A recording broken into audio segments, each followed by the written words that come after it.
How many times have you been restricted? How many times have they flagged you? I have 1 warning, 1 violation. I got a comment violation because I said "dumb." Oh, wow. I got another comment violation because I used the throwing up emoji, and I get age restricted accidentally almost every time. So people can talk shit to you all day long in your comments, but the moment you Yeah. say dumb, got it. That makes a lot of sense. It makes a It's lot of more the sense. problem people in my comments are actually so nice. People in my Oh, comments are actually the nicest people I've ever met in my life. People in my TikTok live comments are assholes, and if I respond to them, I get a violation for harassment and that doesn't bullying. that doesn't make sense at all. So you're at the place right now, and this is literally a perfect segue. Two things. First off, I only know you as What the Ish, right? So what is if you do you feel safe saying your name or no? I mean, sure, why not? And probably no one can spell it, so it's fine. My full name's Ishpal, but I normally go by Ish. Ish, that's awesome. So What the Ish is really cool. Yeah, I've been talking about this with Marilyn, my girlfriend. I was like, "Yeah, What the Ish and I were gonna be talking." She's like, "Who's that?" I was like, "What the Ish." So I'm one, that's one. Two, thank you, honestly, for talking and chatting with me today. I have to tell you how I found you.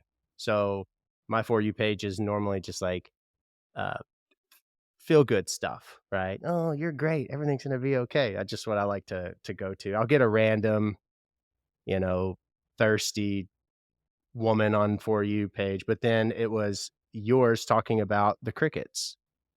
Ah, Yeah, and I was like, "Okay, okay." And as somebody who's almost to the finish line with actually, a divorce, I just was like, the person in me that's the asshole, which is this big of a person because I'm too nice to be honest with you. I was like, I want to know what I could do, and then I just went down the rabbit hole. So, Ish, I appreciate you. I have to know where did this all start? Where are you from? First off, where I'm are you born from and raised? I'm born and raised in SoCal, Okay, and then spent briefly some time in Indiana for law school. Um, where'd you go to law school? Notre Dame, which apparently is in Indiana. I did not know that when I applied. So did you do online or you were in? You said you were in Indiana, so you were there. Yeah. Yeah, I was in Indiana Amazing. for I took some time off in between, so all in all, I was out there for, like, 4.5 years. So that's every Catholic's dream to go to Notre Dame. I mean, I am a huge Notre Dame fan, and, obviously, I wouldn't have had it for the smarts, but in another life, I kicked for football. So, that would have been the only way I could have gotten there, but I love going to the games, but that's amazing. So you went to Notre Dame, and then you were like, "Screw this, I'm definitely not staying here." You didn't wanna stay in South Bend? You didn't I would s honestly, I would there in another lifetime, I would stay in South Bend forever, and I would own property and, like, go to all the games. So still part of me, like, dreams of having investment property there and renting it out for all the football games and turning be so some smart. serious coin.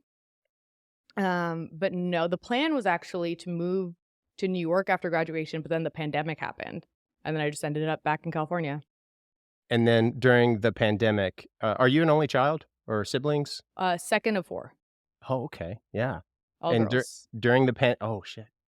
During the during the pandemic, I say that because I have 4 boys, and that's just, women are, they joke people joke and say, "Oh my god, that was a shit show." I bet it really was, just a crazy I filled mean, with I'd take 4 girls over 4 boys any day, w and no one in my family has boys.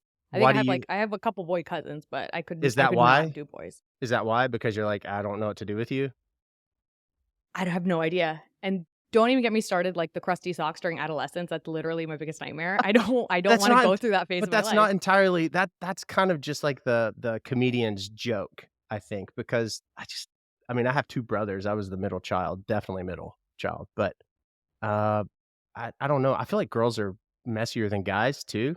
I don't know, I don't know.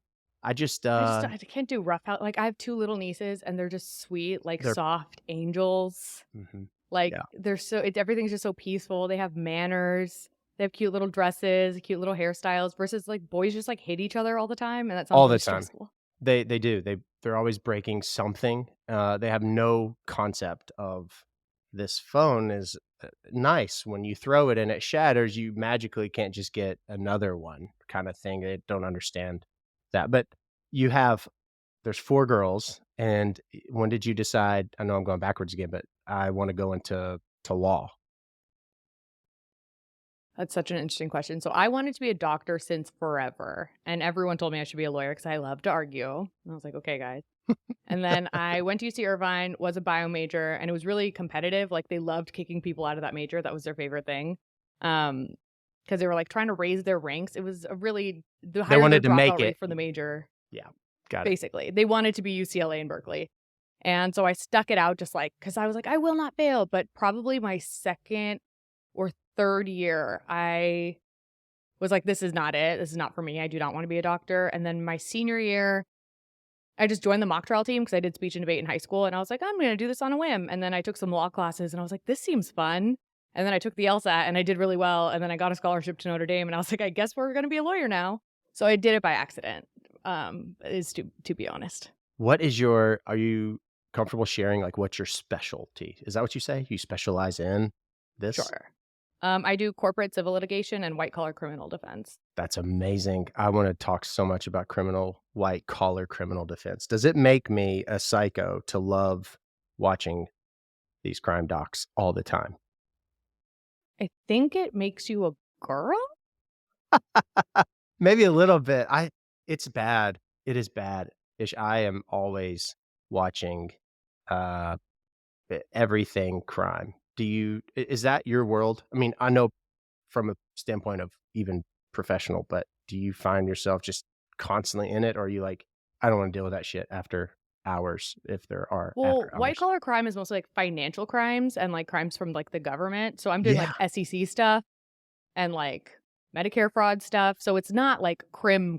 It's a lot of government investigations, DOJ investigations but of like that's still big amazing. I companies. just watched an episode where this guy, I think his name was Zachary, he ended up working with the FBI, and it was Project Firewall. It was, like, one of the largest in the beginning, 2002. They were taking the credit card, the swipe strips, and he did all this coding, and he helped take down the entire shadow, I forget what it's called. Anyways, it's something shadow website of nearly 4,500 criminals. And then he ended up, while doing that with and for the FBI, was working against the FBI again, doing some other shit. And he ended up going down for like 25. And they were going to exonerate him and wipe his crimes clean for But you just helping couldn't him. stay away from the He life. couldn't. He couldn't. That's insane. I love that stuff. Does that make me a nut? I'm like, I would totally do it if I could get away with it. I mean, Catch Me If You Can was like my favorite movie as a kid. So I get it. Like, cause it's just like they get to do all the fun stuff. They get to like live the life. It's like adrenaline and they're so rich. And they don't have to go to school or like work. They get to do whatever they want. They're like just little outlaws. I think it sounds fun. I'm not It does. super into it. I mostly just like I love sitcoms. That's like my thing. But I Do get the you fascination with do you white love How collar. I Met Your Mother? That's a big th you hate it or love it? Oh, I detest it. Ooh, interesting. Let's go There's there. Why? actually there's this creator on TikTok who I love called Anna Bash. I think her handle is Cunty Chanel, if I remember correctly, which is Perfect. fantastic. But she has an entire series about how like sitcoms from that era conditioned women to just put up with like garbage from men and like narcissists and just like bullshit. If you think about the men on that show, they seem like we thought they were so great, like Lily and Marshall, like perfect couple. Then she wants to like go study art and he's such an asshole about it and just like crushes all of her dreams and All of making her her feel like dreams, that's shit. right. It's very true. Barney was a bad person. He was His very relationship, like bad. the naked guy thing, that's assault. I mean, Like, if we're th just gonna call a spade, let me that's just show up. A girl goes to the bathroom. I'm gonna take off all my clothes, and then she'll have sex with me because I'm there. that's so true, and now that you're saying that, it's embarrassing that I watched 10 seasons of it, and I was like, "I love this show. It's so funny, so creative." But I it's did for a while too, and then to be honest, I started hating it because this girl I really didn't like in college, freshman year, who just like hung out at our dorm a lot and was dating my best friend. I Did you hate Teresa, if her you're out there, because I still sh don't like did you. you hate her because she was dating your best friend and you secretly liked them? I mean, maybe, but also she was a brat. Oh, okay. Oh gosh, okay, so I one of my revenge ideas is to sign people up for health insurance quotes, and somehow it happened to me and they won't leave me alone, and I just keep getting calls from them as this is going on. But It's anyways, amazing. so she was obsessed with that show, and so I hated it because of that. And then years later, the Anna Bash thing happened, and I was like, "Oh, this is for this is full of bad people." She also does one on Boy Meets World about how Corey Matthews is actually a narcissist and an awful person. I highly recommend everyone go watch it. Do you think that that word is thrown around so much now? I So, do. I mean, because now it's such blurred lines. Everyone has the narcissist in them or knows the narcissist, and before it was like 1 in a trillion. I didn't even know what it meant.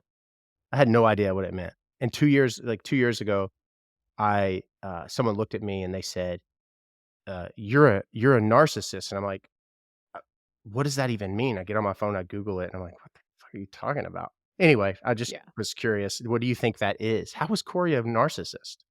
He's not a narcissist, he's just a piece of shit. I also struggle with the reason this whole series was born was because I dated an actual narcissist, and they're demons among men. They are That's actual demons, like, sent from the bowels of hell. And I'm trying to start a podcast, but it's, like, hard to sift through, like, all my own experiences and stay focused of, like, with one of the episodes being, what is the difference between, like, a fuckboy and an asshole and, like, an actual narcissist? Because people just, like, throw that term around. yeah. And it really sucks when you're like, because like victims of like narcissistic abuse is like for real awful. And like it causes, come on, kitty, go away, go away. Sorry, So I'm house sitting you for a friend and she has that's a cat. okay. You have a cat in the background, and I have a dog back here, Cash. He's over Oh, can here. we I'm not trade? a I don't like meteorologist. cats. I I would prefer not. He's actually pretty cool. I always my bit with him is, like, to be, like, not mean to him in the sense of hurting him, but I'm like, "Cash, get the fuck away." But he's super sweet and cool. He's a king what is he? A what is he? Cavapoo? Cavapoo. All the poodle, No idea what that is. Cavalier, King Charles, and Poodle. He's smart, he's sweet. So you That sounds dated cute. so that's okay, I'm getting there. So you, by Yeah, the we're way, all have over the place. I love it. D you Yeah. so I scroll, I find you, and I immediately am like, I'm here. I'm here for the party." And I actually commented on a video um, and I watch all of your stuff, but I want to say, and you probably don't really pay attention to it, maybe you do and acknowledge it and you're like, "Keep going," like me, but you have grown drastically because you've hit something for a lot of people. Was this something that happened during COVID? Was this something when the hell were you like, "You know what? I'm gonna get on TikTok and start bashing" not I don't know. Where did it start, I should say, without putting words in your mouth? So I was in a relationship with a narcissist that was really bad. It ended, official no contact date is January 30th of this past year, 2024. And I was consumed with rage and, like, revenge, because this man is, like, if you know anything about, like, real narcissists, they're fucking untouchable. Mhm. Um, and I was just like, I would stay awake for days on end dreaming about suing him into poverty, like, writing depositions in my head, writing, opening statements, closing statements. I was like, I wanted to depose every single one of his ex-girlfriends so I could get on the record what a monster he was and, like, make him pay for it. And I've, like, never anyways, I could go on for hours about, like, every aspect of the court case I was gonna go through. My therapist is like, "You need to stop. This is, like, not."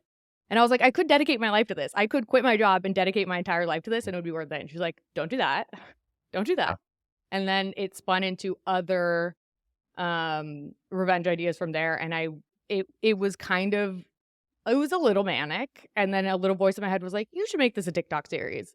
And I was like, "Okay." And then I think I posted my first TikTok, like, April 1st, my first revenge idea, like, May 1st, and then the first one, like, popped off, like, the beginning of June. That's I started following you when you had under 15,000, maybe 15,000 followers, Yeah. and that's forever ago at this point. So you have to and you can tell me I'm not at all going there because there's some very interesting now parallels. Because I was thinking, like, I wanna ask the attorney in her all this stuff, but I don't want it to seem in left field, and here we are in this world. So let's do it. So this guy is, I'm assuming, a super charming fellow. If you don't know Mhm. him, he's so charming. and you're like, "Wow, he's got it all together," and okay, so what is, in your opinion, like, what is the truest of definitions of narcissist? Because everyone's a narcissist, allegedly. So what is, if you're okay to share that? So I would say one factor that because they're so charming and it's the every all the abuse is like so subtle and so nuanced that you sort of gaslight yourself out of believing it happened. But the way that I remind myself that he is a narcissist is that past relationships have a pattern of the narcissistic cycle of abuse, which is the idealization phase, followed by the devaluation phase, followed by the discard phase, and occasionally a Hoover phase. What's the So if Hoover? there's the Hoover is like, so they discard you once they've sort of like gotten everything they can from you. And they usually replace you with somebody else within like a couple weeks because they're planning it. They have like narcissistic supplies, right? Because they like they're essentially energy vampires that like need to feed off other people. So sometimes after they discard you, they'll come back around and try to suck you up again like a vacuum when they're either bored of their new supply or they just want to make sure they still have power over you. And then if you let them, they'll like suck you back in and the cycle of abuse starts again with the idealization or like love bombing stage, which is like a little bit more complicated than just love bombing, but they'll kind of suck you back in, but the phases are a lot shorter, and the abuse gets like a lot worse. Got it. So if they have a long history of girlfriends who like want absolutely nothing to do with them, if they have like a long history of serial cheating and have no shame about it, um, like serial cheating that like it's not just like they cheat on you with one person, like they're cheating on you with a lot of different people. Got it. Like It's not a having like one-off an affair thing. is not that. Yeah. Yeah. It's like 6, 7, 8 people. Got it. Is that something that people learn, you think? Or do you think that that is something literally just in them? So I think the trouble with narcissists is like they are it's like sad. They're broken little kids, essentially. They suffered some sort of abuse when they were kids, whether it was either they were praised too much by their caretaker, which is not as much as common, but like they weren't shown enough love or they were just shown that they were like never good enough or they were emotionally neglected. And their way of it's sort of a maladaptive trait. Their way of coping with that is it starts off with like mirroring people of I'm going to mirror back to you the things I like about you so that you'll like me. And then your way of interacting with all of society is just manipulation and then it excuse me. And then Mirroring it is actually, though, can be, and then this is where it gets, I guess, a little muddy in the sense, because mirroring can be a great opportunity to connect with people, right? yeah. Whenever someone's telling a story, uh, you can mirror their facial expressions. If they're telling something that's like a deep or maybe a little scary, intense story, you can mirror that, and that's a good way to connect with, right? But this is this is way beyond that. I don't mean to interrupt you on Yeah. an ignorant No, level, you're but okay, yeah, just it's very interesting because some of these things that you're saying, I'm like, well, maybe, I've done one of those things. I'm that guy that's constantly self-checking and taking my pulse because I'm so obsessive about not being a shithead that I'm like, oh, well, what if I anyway, sorry, continue. So they yeah. weren't loved, or they were shown, yeah, Well, if continue. you're wondering if you're a shithead, if you're wondering if you're a narcissist and you actually care, you're not. Okay, Because they cannot handle any form of criticism. Like this guy literally told me one time that too much introspection is never a good thing. interesting. Um, so That's that's like a sign of a narcissist of like not ever being willing to look in. So like mirroring is good. Like we have what's called like mirror neurons. And like when you are really engaged with somebody in a conversation, your body language tends to mirror theirs. And that's also like a tactic you can use in like interviews is like to kind of subtly mirror their body language because that makes them like you and makes it feel like you're more connected. But this is like active manipulation. And this is the only way that they like know how to interact with people, from my understanding, is like one is sort of how it starts. And then it sort of starts this idealization phase where like they really they so like love bombing isn't just like, "Oh, I'm going to do a bunch of nice stuff for you to trick you into liking me." They will trick you into making them think they're the perfect person. And then also in doing so, they kind of trick themselves into thinking you're the perfect person. And then once you get locked in and like them back, like it's complicated because sometimes it's like once they know they have you locked in, that's when they start treating you like shit. Once they know you're not going anywhere, but sometimes it can also be once you do something wrong that shatters their perception of you being perfect, and they sort of like lash out at you for ruining, like, their fantasy. Wow. That's that hits right there for me, but when did you realize that you were in that relationship and you're like, "Holy shit, I'm stuck with Um this individual," and not stuck, but maybe you did feel stuck, right? When did you realize that you were in that with this guy? I didn't realize until it was over, like, after what they called, like, the discard. It was so brutal, and, like, another thing people don't talk about enough with narcissists is it's, like, you can tell you're with one if they feel like the best drug you've ever had. So, like, I was so I kept trying to break up with him, and he kept just sucking me back in, like, I couldn't breathe without him, I couldn't exist without him because he had made himself the center of my entire world. Like, he thought for me, he made all my decisions for me, and not even in a controlling way, I was just like, "You operate my brain, like, you are perfect, like, you" I don't know, it was crazy, and then so I kept trying to break up with him, and he convinced me that, like, I wouldn't survive without him, essentially, and then I believed him. You are nothing without him, right? Pretty much? Like Sort of. yeah. Wow. But not with those words, because I would have clocked those words and been like, "Oh, I'm out." But he Yeah. was like, "I've always been so good to you. I've always done this for you and this for you. Like, compare me to your other friends and, like, how they're really shitty, but, like, look at all the things I do for you."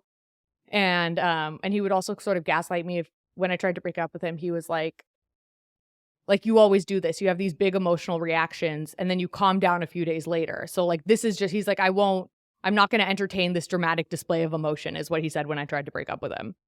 And then I was like, "Is that true? Like, am I like that?" Like, why would he lie to me? He's never lied to me before, which is a wild thing to say because I knew he lied to me all the time. Um, anyway, so it was just like this horrible cycle for like a month. And since we were broken up, technically, he was just telling me about all the other people he was hooking up with at the time. And I was like, "I'm gonna kill myself. I need you to stop." That's so weird. Yeah, why that's so weird. Yeah.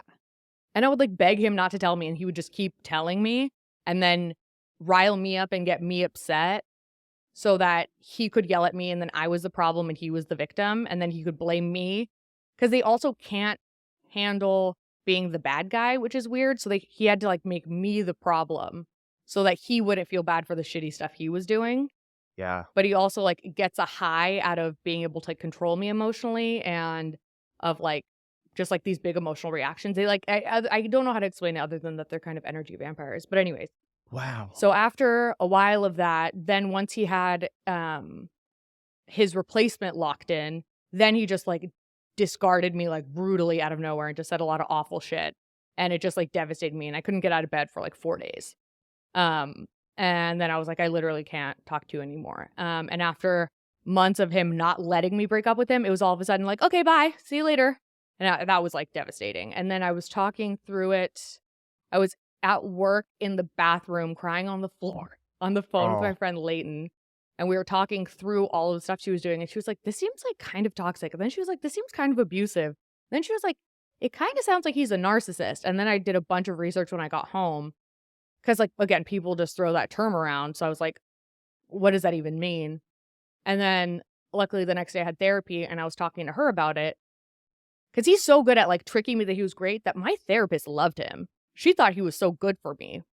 Because I only told her the good stuff because I was only aware of the good stuff because he, like, sandwiched it in with the bad stuff so well, I don't know. And, wow. then we talked through it, and she was like, "I mean, I can't diagnose him, but I think so," and then just, and I talked to other friends about it, and they were like, "Oh, yeah, duh, we knew that the whole time," and I was like, "Well, you're a shitty friend, I'm not talking to you anymore." Why didn't And you I tell me? And then I spent a lot of time on Quora, which is for some reason where every narcissist victim on the internet congregates. That's so true. And so I was just like reading thread after thread, and like every narcissist is the same person, just like copy paste, copy paste. And at that point, I was like, okay, that's like what this is. That to thank you for being and that's why I think it's so quick, this growth that you're experiencing, because you're saying a lot of what people may think or what they've experienced, but they're damn well not gonna put it out there, and putting yourself out there and being vulnerable, I do wanna put, you know, maybe whether or not you're, like a, you know, a mushy, what, softy there or not, but I do wanna commend you for that because that's amazing, and I've tiptoed around that personally. I actually have someone in that I thought was a friend they absolutely just inserted themselves in every facet of life for me. Unbeknownst to me, they were telling people that I was dating them, for 10 months. One, it was 8 months, and then it was 10 months, and, they had hacked accounts, social media accounts, bank accounts, posted revenge porn. Like, we're talking, oh, yeah. Yes, it's wild. They face criminal now and federal charges. All of the people in my life that I was going through some tumultuous moments in life, and somehow convince them that I am always playing a victim. And my best friend of 24 years, best friend, just bounced. Just was like, yeah. So they isolate you, and they just start triangulating everybody and everything. And you don't see it at that moment. You're saying all this, and I'm just like, yep, yep. And then when you're out, when you're zoomed out, when you're plucked out, whatever, and you have the discipline to maybe not respond or speak and just let stuff come in, then slowly but surely the noise doesn't add up and the timelines don't make sense, and then you're like, there you go. So it's interesting that you're saying all the things that are resonating. So you have this guy, which, by the way, I must ask, how many fake accounts have they created to respond to your videos? Have they done that? So, first of all, I'm so sorry that happened to you. It That fucking sucks, and it's I'm really it's sorry. it's been interesting because I joke with my attorney, so it's like you have a divorce attorney, you have a family attorney, you have a criminal attorney, you all these attorneys. I'm like, "I'm gonna become a fucking paralegal. I might just go become an attorney myself, because 'cause you're always having to do all these. It's like, "Hey, I need you to pull, this evidence, or I need you to get this person to be deposed." It's like, holy crap, it's a full-time fucking job. So, I guess if anything, if people are in that and they're listening to this, because this is like a heavy moment, which I love talking about this kind of stuff, that get the fuck out, and you're better than not just that. I don't mean like you're better than that than to stay in it, but you deserve the best. That's one of my things that I just scream from the roof, is that people are worthy to be loved, like, genuinely, right? And Yeah.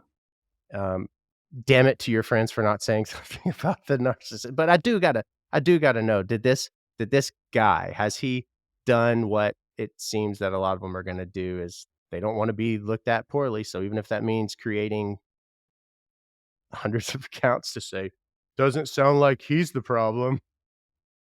I mean, I I don't think he has. He had like 2 accounts where he was following me, and I blocked those on everything. And then there was like one account that was like this weird handle where they followed a lot of the same people, because my psychosis and obsession with this got that deep that I pretty much know everyone Uh, he follows. yeah. It wasn't great for a period of time. And it was really similar, and I was like, when your intuition just, like, tells you, like, there's something here. So I sort of dug into that account, searched on Instagram, and it just said was following 0 people, 0 followers, but it just said the name Dave in the bio, which is, like, his best friend that somehow stays in touch with all of his ex-girlfriends who want nothing to do with this guy. So he's sort of like his flying monkey, and so that guy was keeping tabs on me for a while. So then I blocked that guy on everything. So he's They less of the type that would come after me, but this would, like, feed his ego of, like, "Oh, I'm so important that she's doing this." And, like, he has all of his ex-girlfriends are, like, very successful, and he likes to brag about them of, like, "Look what they're up to now." So, if anything, all because I'm of what lucky in that I've he's not done. coming after me. Yeah, he's like, "Look at what I bagged, and look how everyone moves on from my desk to bigger and better things." And I'm like, "Yeah, because you devastate them, bring them to their knees, and then they have to rebuild their life from nothing, and it happens to lead to better stuff." Geez, so But during your 4 days in, a sense of comatose, is that when you were like, "I'm going to go to TikTok"? I mean, really, what was that moment for you where you're like, "I'm gonna do this on TikTok"? So that was, like, months later. So I would probably say, like, April, I started, like, playing around with TikTok. My first post was about how RFK Jr. is a messy bitch, which I stand by.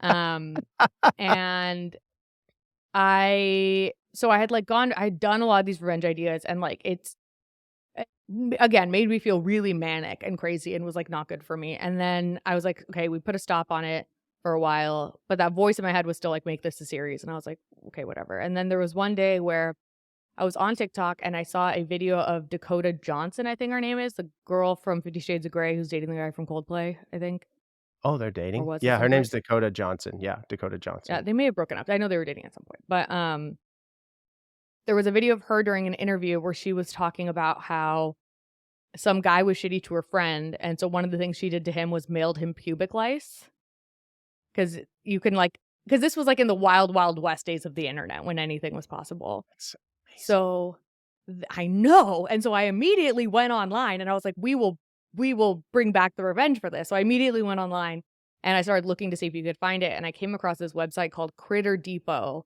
where you can mail someone chickens, and I thought that was the funniest thing in the world.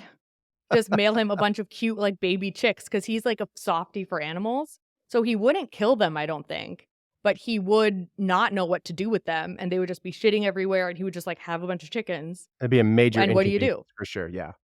Yeah, and then so my brain just started spinning out, and I ordered the chickens, and then I canceled the chickens, but then they wouldn't email me back, and then because I had accidentally left my name on the billing address, and then so I had to cancel that, and then I reordered the chickens, but with his name on the billing address, and it was, like, this complicated thing, and then I tried and I, like, spun out, and I was like, "You know, we're just gonna make this a TikTok video to, like, exorcise the demons," and that is, like, how the first video was born. That's so amazing, and have you because of that so, another one that I love is and I told Marilyn this, the Christmas tree drop off. Oh, yeah. Amazing, amazing. So, you can fill in the blanks, but basically it's you go on different websites, Craigslist, I don't know, and say, "Hey, drop your Christmas trees off Christmas, day +1 on the 26th. We'll be glad to dispose of them for you." I was like, Yeah. I wanna do that." Which one of these videos that you've put out that you've heard from people that follow you, they're like, "I've done it." Have you had people say, I've been doing some of this stuff?" Plausible deniability? No one has said that to me? I love No it. one, not Oh, one single yeah, that's person. not one person. That's Not that even one person has ever done any of these things because 'cause they're jokes and it's not legal advice and you shouldn't do these things. That's correct, So and no one that has done it. is very smart of you to do because that's also the attorney in you at the I love that part too, and I think that's why it hits too, is like, these are legitimate things that you can do. Holy shit, everyone's thought about it. Everyone has probably gone through the process of, "But we're gonna add some comedic value to it, so we, 1, don't sound Yeah. like assholes, nut jobs." But so this has been you said a bit ago that no one everyone has been really awesome, um, in your camp, if you will. Yeah. And that's awesome for you to have. That means that you're building something that's authentic and people are really latching on to that. I have to ask, and I don't want to assume, but it doesn't seem like you would be rattled too much if people are like, you know what, fuck her. I mean, how would you or will you? Because the noise is going to happen. It probably has in some sense already. But how do you feel that Oh, you'll I'm be able to very handle? liberal with the block button. I'm very liberal with the block button. Anyone who's like, "You should be disbarred," or, like, crap like that, I just go to the page, and sometimes they follow me, and I'm like, "Okay, so you just want attention." Those people I will leave Absolutely. alone. And then some people will say that stuff, and they'll just, like, say something nasty, and I just go to their page and block them. And I'm like, "We're Yeah. done," because I like what a happy place my comment section is, and people, like, have a lot of fun reading through it. So I don't want there to be, like, nasty stuff in there, so I try really hard to look at every comment that comes in. I spend, like, like, an hour or 2 every day just, like, going through all the comments. And, yeah, if anyone's saying anything nasty, I just block them. Did you think that it would ever get to this point? Really, did you think this could be something big? Or were you like, "I'm just doing this because there's some therapy to it, I feel." So, maybe you think the same. I think both. I think there was the Delulu part of me that was like, "I'm so funny, this is gonna blow up, everyone's gonna love this." Because I'm there's so no good funny. revenge content out there at all.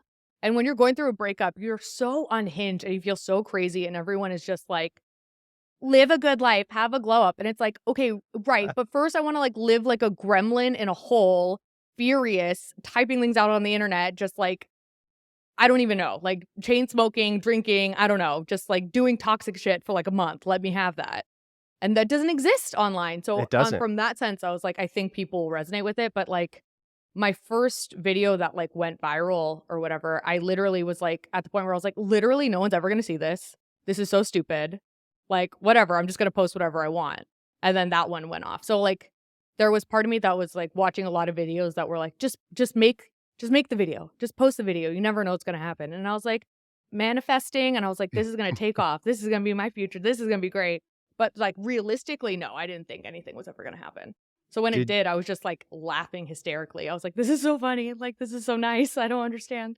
does your, employer I don't know if you work alongside or are they supportive of? Do they think it's humorous, and do they get it? So right now I'm on a bit of a sabbatical because this year's been very Yeah, hard. yeah, With all of that going on, I had, like, people in the family pass away, animals pass away. It was just, like, a lot. So I took, like, just a little break from work, about a month ago. So now I can kind of post whatever I want. But at the yeah. time, no one really knew. I had a couple coworkers who knew and they thought it was funny. And I think my boss, he has, because I also do stand up comedy. And so when I interviewed for this job, I was like, "Am I allowed to, like, post stuff online?" And he was like, "Literally do whatever you want." He was, like, very supportive. So I think they would have thought it was funny, but I luckily never had to have that conversation. The the bit being or your shtick being the comedian, the attorney, like, that doesn't really exist in comedy now, and that's what I wanna talk about. I love how there's like 30, 40 comedians right now that could sell out a stadium, right? And you didn't see that before, and Yeah. it's becoming way more popular. Do you especially what do you I love, like, the Kill Tony podcast. What are your thoughts on that, where he's bringing up these up and coming, and they're just shitting all over each other in the best way? I mean, what are your thoughts on the landscape that is comedy? Well, I'm going to keep my thoughts on Kill Tony to myself. Okay, If you don't well, have anything nice to say, don't say anything at all. let Um, me also clarify what I meant by that. I was doing just a very generic it's cool how okay, people this cat are needs to go away. Get out of here. Get out of here. Go. Get out. that's I Go. wasn't trying to put my foot into my mouth there because I do know that, uh, Kill Tony himself. I get that, but, as He's a bit someone of a who dickhead. I do not condone anyone being a prick to anyone ever. I was thinking, I should probably use another analogy, giving someone an opportunity, a platform. Cat Williams, bringing an unknown on tour with him all the time. Yeah. That guy. So, what are your thoughts on the landscape that is comedy right now? Sorry. I just need to get this cat out of here. I just, like, cannot focus. Go, go, go. I Get out love of it. here. Move. Go. Sorry. I have ADHD and I just, like, I can't. I'm just It's like, if totally this cat's here, I'm just like, it's totally fine. um, You can't do anything with that thing there. yeah. No, I was at a meeting the other day and somebody brought, like, 3 dogs and I was like, "Well, this was a waste of my time. I have no idea what was covered." No, I love where comedy's at. I think it's, I don't know. I feel like it's been a good sitch for a long time now. I think there was a period of time where, like, the clips kind of oversaturated everything because Andrew Schultz made the clips really popular during the pandemic. So I always fought with that because I don't think comedy should be reduced to online clips. I think you should see it live and Interesting. it should be able to be edgy and you shouldn't have to be worried, like, during a set of, like, "Oh, is this gonna be clippable?" And I think, "Oh my god, get out of here. Go away." That that's Sorry. while you euthanize the cat, that is a Oh, very God interesting willing. that's very interesting thought, because, yeah, it should be consumed and not just in this clippable, sense. I Yeah. agree with that for sure. And then So people start doing crowd work not because they're authentically doing crowd work, but they wanna get a crowd work clip and go viral. And, like, I think stand-up's an art, and I really hate that now it can be quantified in views as opposed to, like, that magical moment in the room. And I have a lot of sets where in the room, it's like magic, you know? It's like that it's only gonna happen in that one room for that one crowd, and it's really special, and it's really funny, but then I'll watch the recording later, and it's not good enough for the internet, and then it sucks all the joy out of it. So I really struggle with this whole, like, clip culture thing. I think it's very, like, antithetical to good comedy, and I think a lot of the really great comedians that are out right now, like the ones that are selling out stadiums, a lot of them aren't posting clips, and yeah. I don't think that that's necessarily a coincidence. That is very interesting. I appreciate that thought for sure. You said different sets. So when I think about, I'm preparing for a tour in February and I have my show. And as a musician, I know all of my transitions and I can, you know, do a different run here or there. What do you do to, one, come up with your ideas? Where are you most inspired? Obviously by pricks named Dave or what? What? I mean, it just depends. Like, I mean, I'm like definitely a God girly, so I do think a lot of that stuff, not to like be dramatic, I think it's like divinely inspired. Like sometimes I'll just be like writing and I'll just have an idea and I'll write the bit and it'll just come out like the whole thing all at once. And then sometimes I just have ideas that I think it's like a lot of it's the process of just writing out everything to like get that muscle going. So that way you're doing it enough times that there's space for the good idea to come through. I also like writing on stage a lot, so one of my processes is just, like, um, go on if I have nothing to just go on stage and, like, at open mics and just talk and talk and talk and see what continues to come out and, like, flesh that out. But most commonly, it's just, like, I'll have one joke that pops in my head, and then I'll build a set out around that. Interesting. Do you have, so I'm big on speaking positive and believe that manifesting is a real thing. I mean, there's a science behind it, but let's just say you're not gonna be 100% all the time. You go to open mic and you fucking bomb on a joke. What's your initial response? Because internally for me, when I hit, like, because I'm a fucking human, I'll hit a bad note or whatever, I wanna crawl into my own butt and go away. What do you do? Like, how do you come back? So I think for a long time, if you're, like, really doing stand-up, you're doing it, like, 5 nights a week. So you just build up calluses to it. And, like, when I came into stand-up, I mean, no one people come into stand-up like they come into AA. I think at least pre-pandemic, that's another thing I could talk about forever is the difference in culture pre and post-pandemic because of clip culture. Because now mentally stable people come into stand-up, and I'm like, "You guys don't belong here. What are you doing? This is, like, not appropriate." Yeah. Um, little pup. He's playing with like a 24-foot long carrot, so don't mind him. Oh, we have a giant carrot here too. Yeah, those things are you're saying all these things that I guess I subconsciously noticed. I don't know if that's even the way, but, like, that's amazing. See, so even this goes back. You're not just, "Let's bust somebody's balls and send them crickets."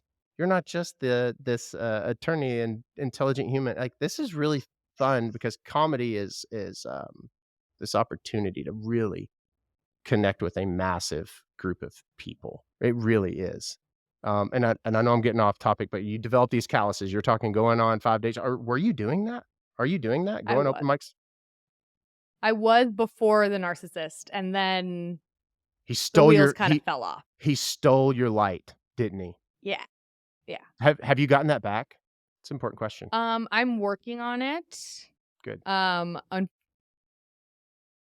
Unfortunately, I've had to get sober because of all of this, so it makes it hard to be around stand-up, so I'm having to take some time off. Yeah. If you dated a narcissist and it ruined your life, you're not alone. I've Yeah, never let yes, absolutely. but, Well, good. I mean, congratulations, and that's amazing. I mean, thank you. I just hit yeah, 30 days on Friday. Not a big deal or anything. that's a huge deal, and I commend you. I really do. I think it's amazing for a number of reasons. So kudos to you. And that's you say that because you go to comedy clubs or to perform. I actually performed the last 2 shows of mine sober, and Congratulations, that's tough. it's a fucking huge deal. So Yeah. I hear you there for knocking that out and that huge milestone because people who are creatives like yourself, I think naturally have more of a I don't know. Like I'm a sensitive dude. Yeah. And not you hear the sensitive in the negative term, and I don't mean it that way. I'm sensitive in that I'm all in my feels and anyway, it's a big deal to feel those emotions, right? And to not just say, "Oh, let's get fucking loose," because that's what I'm used to, or that's how I'm gonna push this feeling aside and embrace. self wholly. So anyway, I'm proud of you for that. So that's Thank amazing. you. So you're So you're recently I've not been doing so to the point of bombing. So recently because I've not been doing um stand up every night because part of what narcissists do is they rob you of all the things that you find joy in and find validation in outside of them. Anything that makes you feel good, that's not them. They tend to find a creative way of taking that away. So coming back when I was rusty, because like when you're in stand up every day, taking like a week off is crazy and you feel super rusty. So I had taken a lot of time off because of this guy and then also just like being in despair. Um, so coming back and doing sets was tough that and it was wasn't scary. supposed to be funny about the way of you saying being in despair, but your delivery, I'm sorry. I I started to laugh and I had to at least point that out because I'm on camera. I'm like, I'm totally in despair. I'm falling apart. Sorry, continue. Oh, No, I'm not I an mean, if asshole, I people don't promise. laugh at my sadness, I don't know what to do with it. It makes me uncomfortable because like when I say sad stuff and people like get So true. serious, I'm like, well, he didn't have to make it weird. Like you could have just Oh, laughed at it and we could have that's moved on. amazing. We laugh so that we do not cry, That's is what that I is say. that is very true.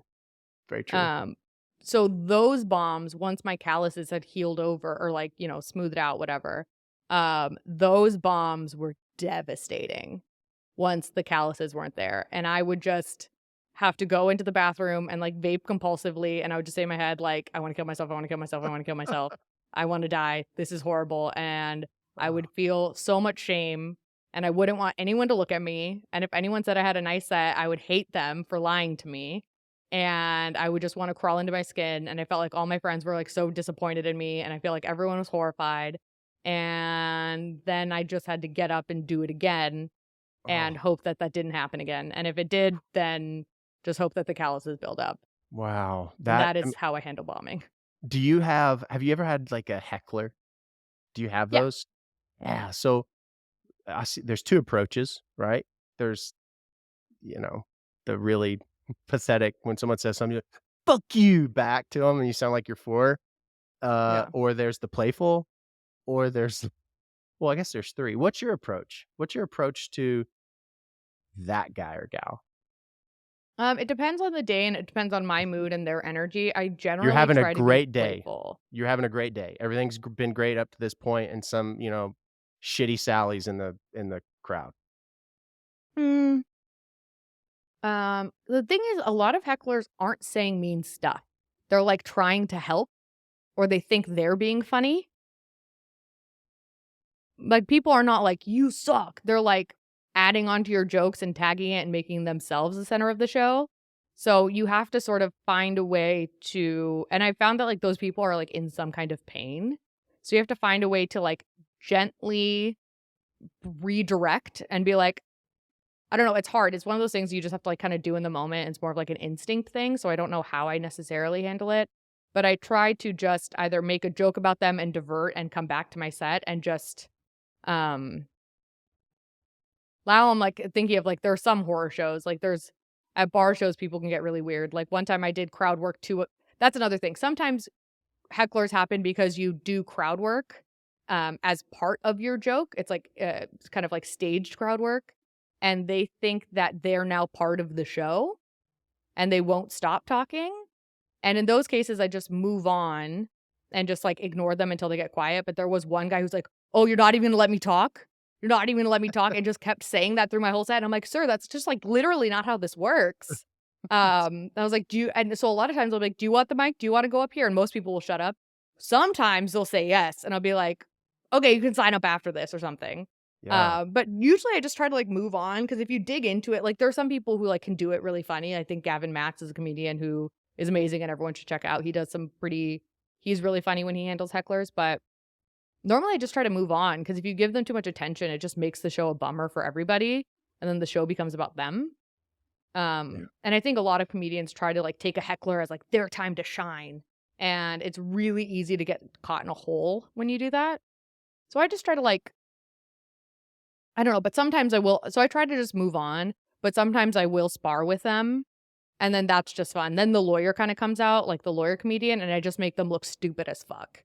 I just, like, shame them into the ground until they stop talking. you have, I don't wanna call it an upper hand because, I mean, I feel that it's education and educating yourself, there's power there, but you have additional knowledge that they don't have or possess where you're able to pull that wit out, and I think that does give you a, an added, I don't know, ace in your pocket, if you will. So y you've had a fucking wild year too, right? So does it feel like that you've had everything in your life that you've forever known, and it was placed in this box? The top is closed, and then someone just goes, shakes it, and opens it up, and they're like, "Here you go," and they walk off. Is that was that be a good analogy for the past year of your life? Like, put that shit I back feel like together. he shook I feel like someone I feel like the universe put everything in my life and then lit it on fire and threw it in the garbage. Damn. Yeah. Are you, are you at a place today? I mean, it could change. I mean, you've made so many, obviously, uh, big steps in the right direction or in a positive direction, I should say. Do you feel really good at where you are? I do. I feel a lot better. I mean, I still have like a long way to go in terms of like piecing my life back together, but compared to where I was 6 months ago, I feel like a completely different person. Like I leave the house. During the daytime, I have a tan. I hadn't seen the sun. I mean, I was at a point where I would leave the house truly during the day, like maybe once a week. And I was That's a real just thing, and I really, wanna acknowledge that's a big deal because when you are in those tumultuous environments and you're out of it, you recluse yourself.